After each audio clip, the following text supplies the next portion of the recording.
Third main revenue stream then would be live performance. So live performances, we license live performances two ways. We license bars and clubs. We also license festivals, showcasing concert series, that sort of thing.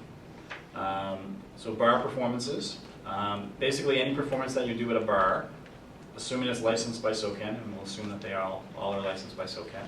There's a criteria there that needs to be a $6 cover charge or more at the door. So you play at any bar in St. John's, there's a $6 cover charge or more at the door. That qualifies you for a royalty from SOCAN.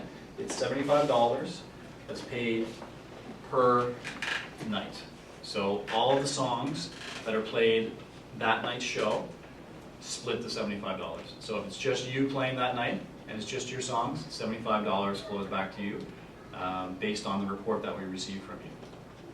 So what you do as a SOCAN member and you're playing live, you complete what's called a notification of live music performance report. One for each show, and it tells us all the information about the show. So it says that I played January 1st at the Fat Cat. The Fat Cat was the promoter of the show. The Fat Cat was the venue. You have to submit what's called proof of performance. So something that shows that you actually played the show and that there was a $6 cover charge. So it could be a poster, it could be a Facebook event, it could be a ticket stub, anything at all that's showing that. It could be I've received all kinds of interesting ones. Somebody, just write it on the blackboard out front and take a picture with your iPhone, submit that. Anything like that that shows that you played, right?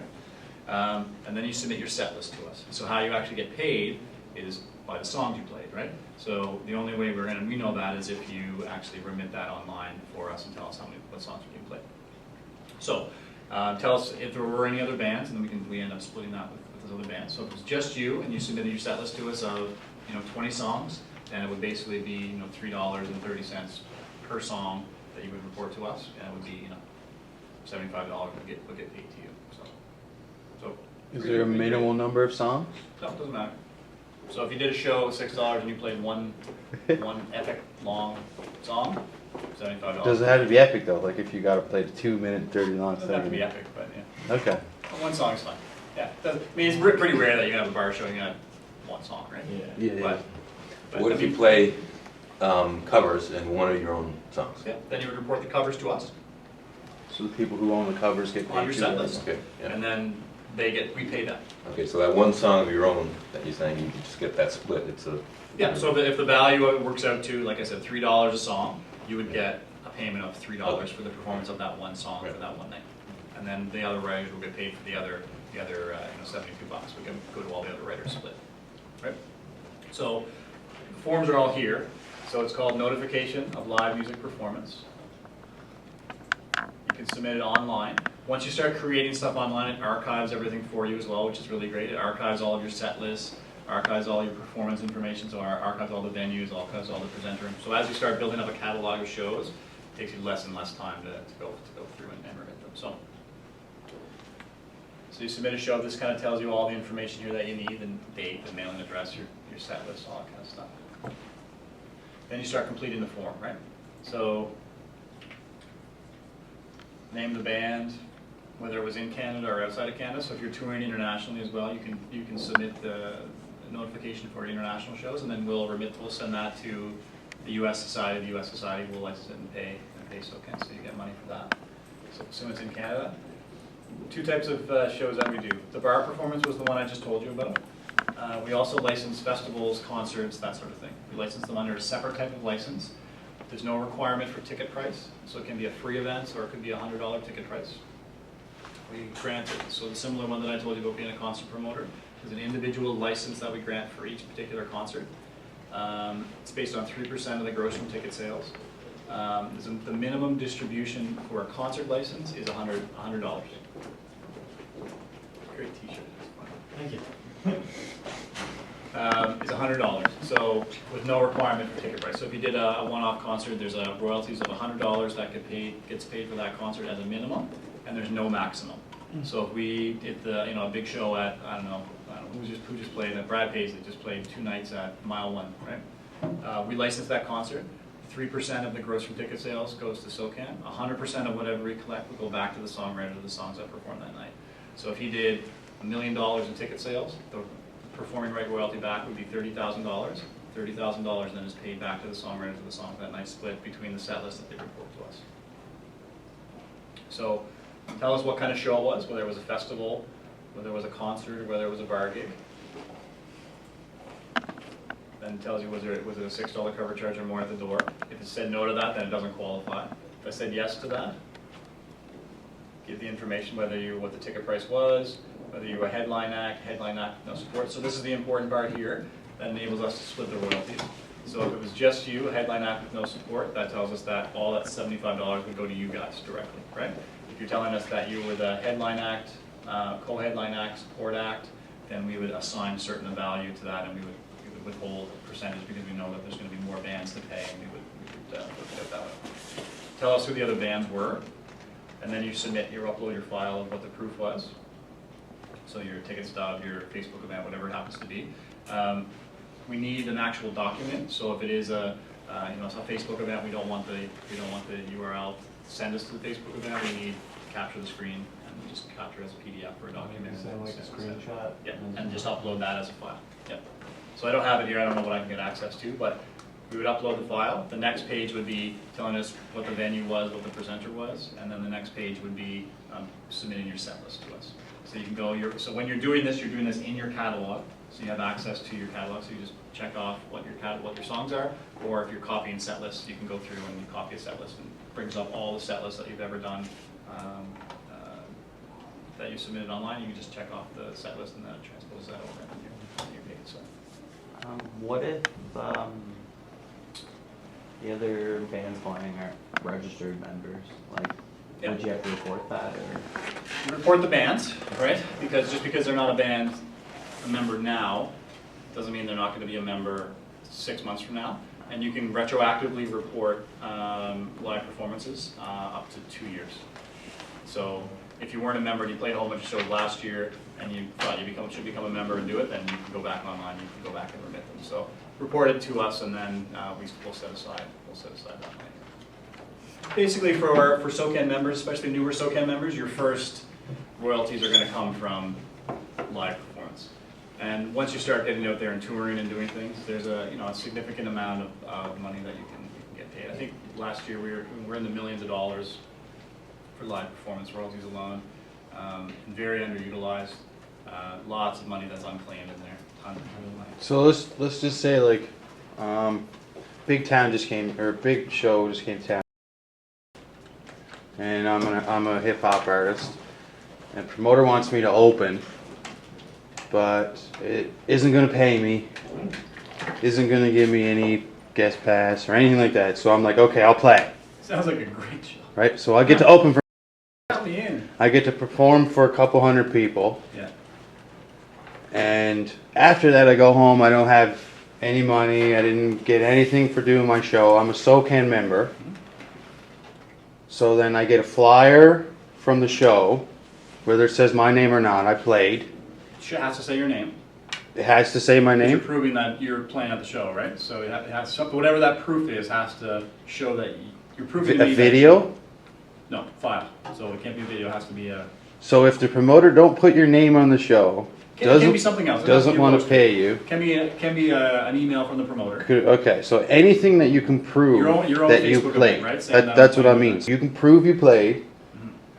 and you didn't get paid or nothing, but you go into your SOCAN, you say, I played at this particular date Yep. for this show, and you uploaded a JPEG of the Facebook screenshot that says, local talent, whatever, and then you submit that.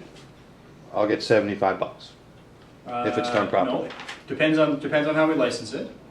So if it was licensed as a concert, so I don't know who put the show on, but we'll say it was licensed as a concert. So we say it was Mighty Pop that did it, right? Yeah. I don't think it was, but Mighty Pop is licensed with us as a presenter. Normally for concerts like that, we would license them as a concert, not a bar show, right? The money would be paid by the presenter, promoter. It'd be based on ticket sales. So Okay. it would be the 75, it would be a minimum of 100. But it's based on ticket sales though, right? So Yeah. a minimum of 100, but if you took in, if the performing rights were $300, then it would be $300 what would be paid, right? If it's a concert, then you distinguish for yourself whether you're a headline act or an opening act. Okay. If in that case you're a legitimate opening act, right? You're not a co-headline, you're an opening act, it's split 90%, 10%. So 90% of the royalties for the concert go to the headline act, and then 10% of it would go to the opening acts, legitimate opening acts. So if 100 tickets were sold at $10 each, we made $1,000, say. So it'd be the minimum license fee, right? Which would generate the minimum distribution, which would be 100, which would say you at 10% of 100, so it'd be $10. $10, okay. So we're obviously talking a lot more though, because it's like 200-300 tickets at 35 or 40 bucks each. Yeah, I mean, or, you're, you know, so it's I guess what I'm getting at, it's a significant amount for the opener. right. to- So I mean, there's been lots of to shows be that able- have done that for guys too, where they, big rock shows where they've won an opening slot, right? It was a radio contest, they didn't get paid. I did that for a band from opened for Ozzy. There was a band that opened for Kiss in Halifax. They just basically won it, right? It was a band from Newfoundland, I think, a rock band. The Fed, I don't know if you know the Fed Pennies, in Halifax, they did the same thing. They won an opening slot through a little contest or whatever on Q104. They opened up for Ozzy, right? Same concept. Didn't get paid, right? But they got 10% of the gross from that night, royalty-wise, right? So their zero payment translated into. And I mean, say, so $5,000 they're legally entitled to that, right? Yes, for sure. So So it if doesn't it's- make a difference if you're paid or not. Okay. The same thing for concerts. For concerts, right? We don't only we license all concerts. So it doesn't have to be a ticketed concert. It could be a free concert Any- series, right? So there's a free summer concert series, right? You you might get paid, you might not, but we license that event, and even though there's no ticket sale for it, you're entitled to the same royalties that you would be if it was a ticketed concert, right? But instead, the license fee for the city, instead of being based on 3% of the ticket sales, it's based on 3% of the compensation paid to the performers for doing the show, right? So for those types of shows, you're typically at the minimum license fee per show anyway, right? Because you're not going to, for a free concert series with the city, you're not getting paid $1,000 a gig, right? Probably Yeah. paid $100 a shot or something like that, right? Because like a lot of But it then that goes on, translates and, into $100 in and royalties. my peers in this genre don't know how to approach that, so they don't get anything. They don't join SOCAN. They don't do any of that. They just figure, oh, I get to open for a big act, awesome. Yeah. But they don't realize, a couple little steps, they could get paid in 9 months a few dollars Yep. for what they're doing. Like for myself, I did the Mom Fest thing last year. It's a big thing that went on with a lot of venues, and I performed outside in the park for like 25 minutes or something like that. And so where there was no ticket price and there was no this and that, and I was kind of new to it all back then, I could probably still remit that. Definitely, yeah. Right. Online now, it allows you to go back, I think, to 2012. It used to be 2011, now I think it's up to 2012 now online. But you can go back even further if there's bigger shows that you can look for online, and you can also do some on the paper form as well. Has Cool. anybody played live that thinks they may Tons. qualify? Yeah. Like Juno Fest was here 2010, and I opened for Classified. Right. Yeah, I mean, there's certainly royalties. But I mean, that's 3 years ago. Is there? It could be in the system, right? So when SOCAN gets the proper reports from concerts and concert presenters and the information that I said when you want to list the other bands on the gig, right? That goes into our system. So if you put a band in that wasn't a member or whatever, we don't know that. It goes into our system, and that money's been set aside. You can search for that when you're a member, right? It's through here. It's called SOCAN Performances and Repertoire. Unidentified performances, and it's called Concerts with No Set List. So that's telling us that you can search for your name to see if there are any concerts that SOCAN has received royalties for that we're waiting to pay. What was the name of what was your performance name? Jay Frost. Just J and then FROS.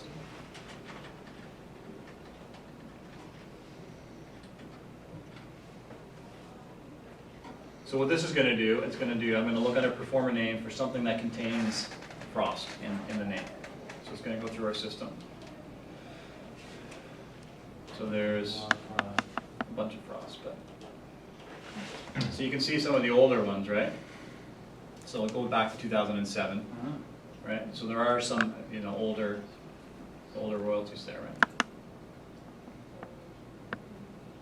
Frostbacks played a lot. So in that case, there wasn't anything. Now, it doesn't necessarily mean that you weren't entitled to royalties, but the information that we received from Juno Fest, for example, maybe didn't list you as an opening act for the Clash show, right? maybe it was added on later or whatever, maybe just show Yeah. classified. Well, as yeah, performer. it was sort of an update a few weeks after they Right. released the So that online. may be- so we may have money in here for, But it was updated, You so know I that, can right. probably provide yeah. the. Yeah, so all those shows, you know, if they're not here, you can certainly work with me, can help to get some of those retroactive ones paid, certainly. 18 years, I could definitely go back 3 or 4. Yeah, I mean, a couple, 18 no, but you know, Yeah, a yeah. couple of years definitely, right? Yeah, sure. See, we put the stuff up here for a reason, right? It's not like we're trying to not pay you. right? Yeah, yeah. We want to try to pay you and make it as easy as possible to try to make. But on the other end, as a performer, you have a responsibility there too, right? You have to be relatively diligent and try to do it as soon as possible and get that money in there. Well, that's why I asked. It's like a lot of the urban artists can actually just take care of this little bit of paperwork and whatnot, and get back their $75 or their whatever little bit it is for doing a show, as opposed to paying their $20 to get downtown, drinking on their own dime, performing, and then going home with like, that was an awesome show, good job, good exposure, and then that's it, right? They don't. I mean, and that's the thing, right? That's the thing about the music industry and the business side of it is, for most people, it's not one thing, right? No. It's going to be little parts of the pie, and if you know what they are, then you can probably make a living doing it, right? If you're doing everything properly, you know what you're doing, right? Like the SOCAN stuff, you know, for the most part, it's not going to keep you going, right? But it's You know, if it's smaller, but I mean, if you're doing, you know, 100 shows a year that qualify for, you know, $50, say, as a royalty for each of them, you know, it's $5 grand, right? Yeah, and I mean that's not hard to achieve Not for when you're doing, when you can go out and book 4 or 5 shows in St. John's at some places that are like, you know, and well, it has to be registered, yes, but you could still probably play at the places that are adhering to the proper regulations Yeah. and cater to that. Yeah, and the thing is, we're the money's there anyway, right? We're going to be doing what we're doing regardless of whether you submit your notifications or not, right? It's our job to license the bars. It's our job to do all of that stuff. So we're going to be licensing them. We're going to be doing all that, right? If you never remit, that money just goes back into the pool and gets paid out to somebody else, you know, 8 years from now or 5 years from now. I know the performance contract was a big thing, to try and get a performance contract so that you can prove that you played. Yeah. But with, you know, with the stipulations that you sort of introduced, you know, get the proof, and you know, if it really did happen, we can Yeah, find out we're if you're pretty phony or flexible. not. We're pretty flexible with the put $6 in, well, it was 5 or whatever. Who knows, right? But I mean, you know, if they do it, it's a teeny percentage of the overall number. So then once you start doing this, we try to get them in there as soon as possible. We pay quarterly, so we pay 4 times a year, and we're always 9 months behind. So that's why we give you a little bit of a lag time to get everything in, right? But if everything flows through properly and you're submitting your shows constantly, then you're going to have a consistent revenue stream there every quarter, right? So the next distribution is November the 15th, and that is for any performances January, February, March of this year, and then if you're catching up anything prior to that, thirdly. I got a question for you. Say I'm a guy who plays covers of my own songs at a bar that's paying the licensing fee and stuff, and I play a couple times a week, 2-3 times a week, like for 4 hours. Should I be submitting every one of those performances? And if I haven't been doing, like, submitting There's those, a $6 cover charge. That's the one criteria. So if it is, then yeah, why not? okay. So see, I mean, you're not going to be getting 75. No. If you're playing 4 hours of music, right, you're probably playing, you know, 40 songs, right? So basically it would be, you know, $2. It's just you, $2 a song is what it would work out to. So out of those 40 songs, if you're playing 5 of them that are your own, it's $10, right? But it's $10. It's $10. If you want to do the work, and you could create, because it archives everything for you, right? Once you start going in there, if it's the same venue that you're playing twice a week, with probably the same set list, right? Or, you know, Or not, variation of it.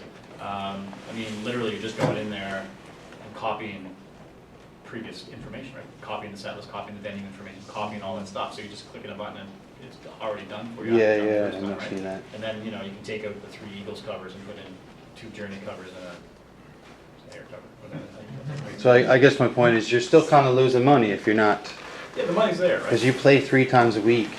Yeah. There's, Yeah, there's. the money is there. Yeah, So okay. There's no difference for us between you, if there's a $6 cover charge and it's a licensed bar, whether you're mixing in some of your originals with covers or whether it's 100% original, Yeah, okay. doesn't make a difference, right? Because the concept is the same, right?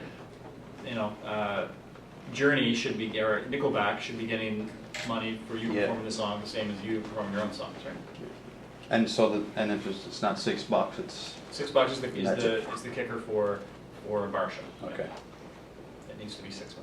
So if you have control, if you're performing live and you're doing your own stuff, if you have control over the cover at the door, if you can work that with the bar or whatever, and to have it instead of your standard $5, which boggles my mind why it's constantly $5, because it's a $5 bill. I don't really know why, but put it Probably up to here 20. because most people aren't on the SOCAN train. They're not. I think that's why. They're just like, oh, This is $1 when they go home, right? Yeah. Awesome There's show, There's somebody buddy. there. There's somebody there giving you change anyway. So Yeah. you know, give them a $10 bill. They're not keeping the other $5. They're giving you $5 back, right?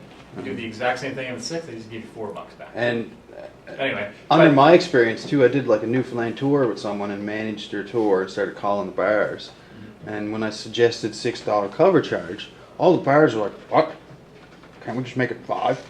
And they keep pushing. They kept pushing for 5. Oh, Oh, right. no one's coming for 6. Okay.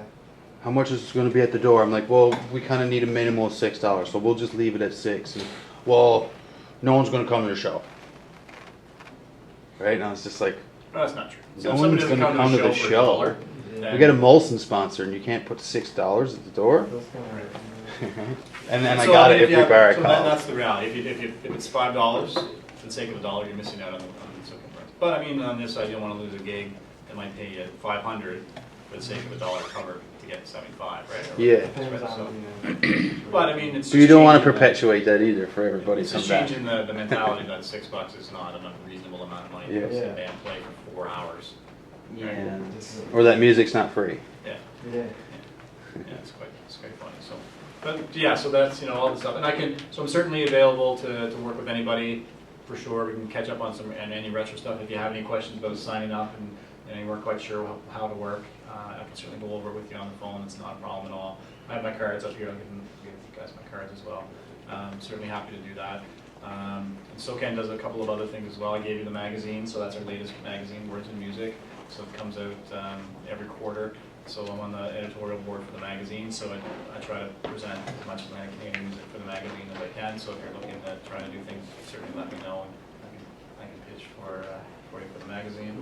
And we also have representation in the United States as well. So we have a house in Los Angeles and a representative in Los Angeles, and a house in Nashville and a representative in Nashville. So Can I ask you about that? Sorry, about the houses, because we discussed the Nashville and the LA. Is it usually booked, or is it fairly easy to get rooms? And are they big houses with lots of rooms, or are they just a couple? yeah, so it's the Nashville house is in one of our members' house, so it's 2 apartments below the house.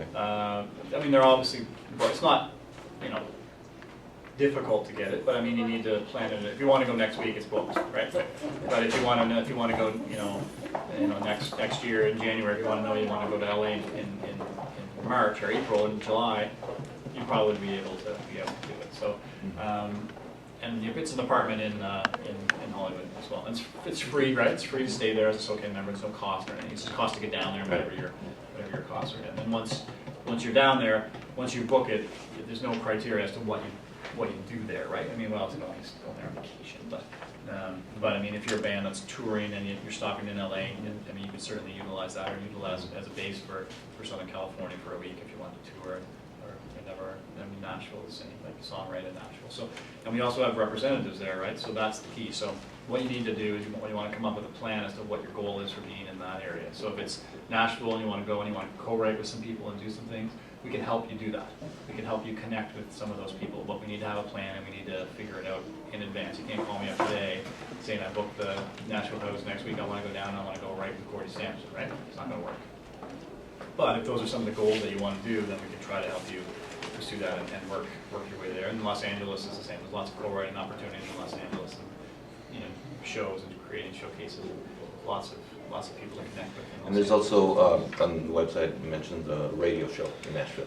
Yep, Billy Block Show. Billy Block Show. How does that work? Is that relatively easy to get a spot on that show? Or is Yeah, it it's very competitive? you can't just you don't just sign up and you play on it, right? So you apply, and they choose who they want to have on the show, and you do that. You can certainly get on there for sure. There's lots of Atlantic Canadian artists that have been on it for sure. But again, it's well in advance. You want to know when it is. You want to apply in advance. You want to do all of that stuff. Right? Does that show get national network syndicated across the United States? Exactly. Yeah. Yeah. And it's a live show, so you play live. Yeah, so you can either bring your own band, or you can hire his house band too. So if you're going down there as a solo artist and you need a band to play, you can do that as well. So, yeah. So and our representatives down there are very helpful as well. So we have Eddie Schwartz is our representative in Nashville. Do you guys know it? Familiar with Eddie? Canadian songwriter, writes for tons and tons of people. Their probably biggest breakout hit probably was in "Hit Me With Your Best Shot." In the 80s. So, You wrote And it. guitar. Wow. That's a good song. and it's had tons and tons of other songs, right? Both rock and country and stuff. So he's there, can help connect you with people. And our representative in Los Angeles, his name is Bob Hunka. So Bob's background is music supervision. So the job I told you about, the guys go around and to pick music for film and television. That's his background. So he can help connect with music supervisors, help connect you with some co-writing opportunities. We can do that. There's lots of our members live in Los Angeles and Nashville as well. So we can help facilitate that for you. So, yeah. So just some of the things that we can do for you. Yeah. So we're kind of pushing 11 now. So there are the other rights and stuff. I told you about neighboring rights and AVLA and a few of those. There's no one in the United States called Sound Exchange. So what I'll do is I'll send you the links. You can have a look at them yourself. Just send it to me and I'll forward it. Yep. And then if you had any questions about those organizations or anything to do with SOCAN or joining or anything at all, I'm pretty available. So I'm based in Halifax. I'm not based here, but you can certainly connect through email or phone and stuff, and we can certainly work on something. And I'm here till Monday. If anybody wanted to meet again, we can certainly try to figure out something. But that's it. Thanks, guys. Thank you very much.